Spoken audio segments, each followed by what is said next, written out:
Close your eyes and let yourself drift back to a world 600 years ago. It is deep winter in medieval Europe. Outside, the wind howls across frozen fields, rattling the bare branches of trees. Snow lies heavy on the ground, covering paths and huts in white silence. Tonight, we are not in a castle or a great hall.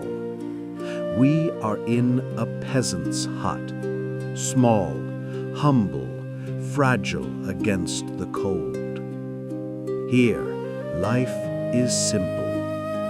Here, survival depends not on gold or armies, but on fire, straw, and family. The hut is no larger than a single modern room. Its walls are woven from timber and daubed with mud and straw, cracked and patched again and again by weary hands. Each gap lets in a sigh of wind, so rags and dried moss are stuffed into the holes. The thatched roof sags under snow, reeds tied together in uneven rows. Smoke escapes through a dark hole above the hearth, but not all of it. The air is thick, smelling of soot and damp earth. There is little furniture, a rough wooden bench, a small table, a few pots and tools. Everything inside is worn, but everything inside is used. At the center of this hut, glowing faintly in the darkness, is the hearth. It is only a shallow pit, circled by stones, but it is the heart of the home. The embers glow red, their light soft and fragile. Fire is precious. To lose it means hours of struggle, striking flint against iron, coaxing dry moss and kindling to catch. Families guard the flame like a living spirit. Before sleep, the fire is banked under ash, hidden but alive, so it may be breathed awake in the morning. Every pop of wood, every crackle of sap is a comfort. The fire is small, but to peasants in winter, it is the difference between life and death. No feather beds here. Straw is spread on the floor, matted and flattened with use, covered by rough woolen blankets. In the corner, the parents sleep side by side. Nearby, children curl close together, small bodies pressed tight to share warmth.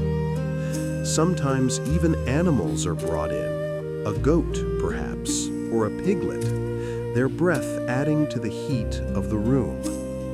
The smell is sharp, but warmth is worth the discomfort. The straw rustles as they shift. Dust rises in the firelight, glittering briefly before fading back into shadow. This is their bed, and it is enough. They do not undress. There are no soft pajamas, no linen sheets. Instead, they sleep in the same clothes they wear all day. Woolen tunics, rough trousers, patched cloaks. Boots may be removed, but socks, hoods, and caps remain. Wool caps are pulled down over ears. Shawls wrap around shoulders. Children sleep with their hands tucked into sleeves. Warmth is layered, not given. And in the stillness of night, the rustle of cloth is the lullaby of survival. The hut is alive with sound. From outside, the wind moans against the walls, slipping through cracks. The roof creaks under snow, Sometimes sleet taps against the thatch, a cold percussion that goes on and on. Inside, the fire sighs and snaps.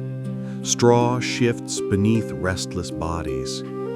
An infant might whimper, soothed quickly by a tired mother.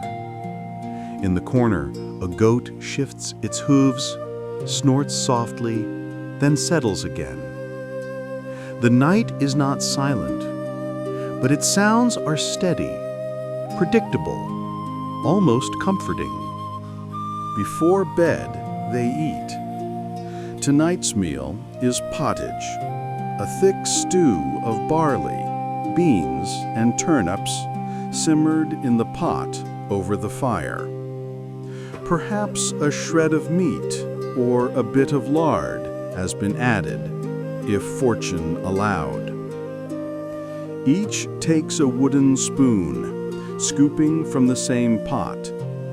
The taste is simple, earthy, filling. Alongside it, dark bread, coarse and heavy, is passed around. Sometimes there is ale, brewed weak but warm, not for celebration, but for nourishment. The food does not banish hunger completely, but it eases it and gives warmth enough to face the night. Evenings are not idle. A father may sit by the fire, repairing a wooden handle with his knife. A mother spins wool, her spindle twisting slowly, steadily, as her hands work by memory. Children gather sticks and kindling, feeding the hearth.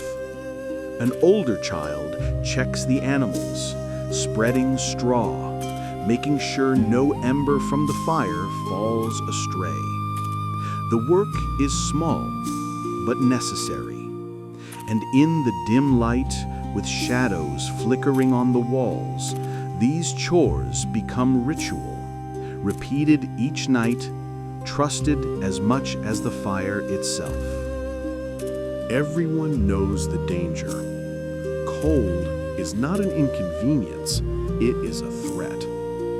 If the fire dies, if the blankets are too thin, if the food runs out, the night itself can claim lives.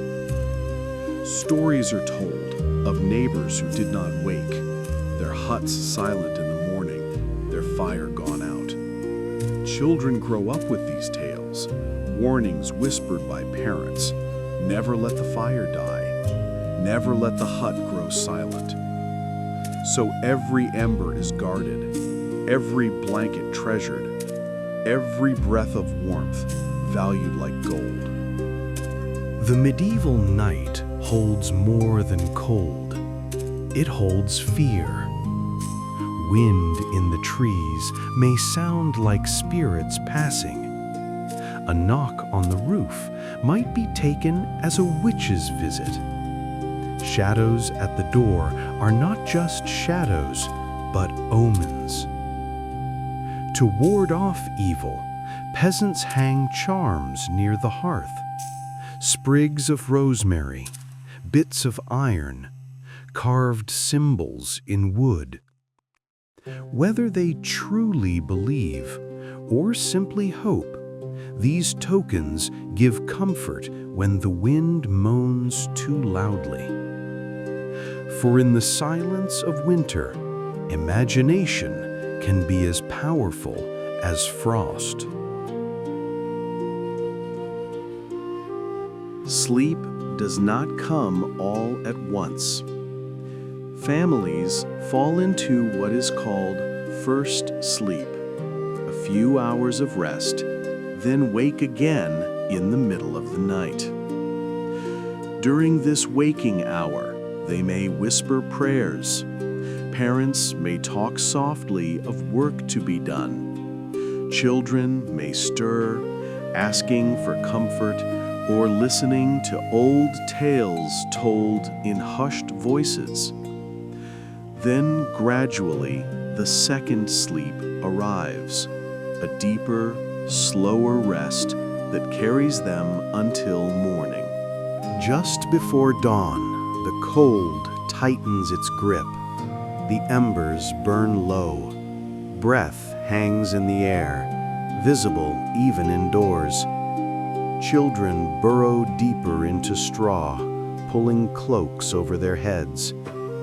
Outside, frost spreads silently across fields and fences.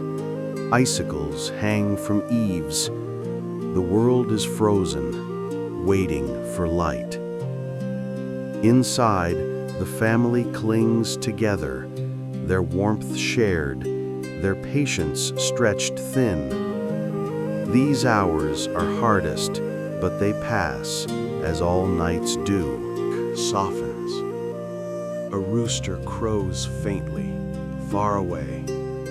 Someone rises, stiff and weary, to stir the ashes. Sparks awaken. Twigs catch. The hearth breathes fire once more. Light slips through cracks, turning smoke into silver threads. The hut stirs to life. Children rub their eyes. Parents stretch sore backs. And outside, the world is pale and frozen, but alive. The long night has ended. Another day has begun.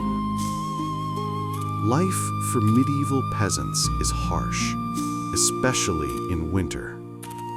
Nights are long, comfort is rare, and survival depends on the simplest things: fire, food, shelter, and family. Yet they endure. With rough hands and weary hearts, they face each night and greet each dawn. To us, their lives may seem bleak, but to them, it is the rhythm of existence, steady, eternal, unremarkable, yet profoundly human. And so, tonight, as you rest in your own bed, imagine the flicker of a small fire, the rustle of straw, the weight of a wool cloak. Imagine the closeness of family, the whisper of the wind, the patience of a night that feels endless. Let these images stay with you, gentle and quiet, until sleep carries you away.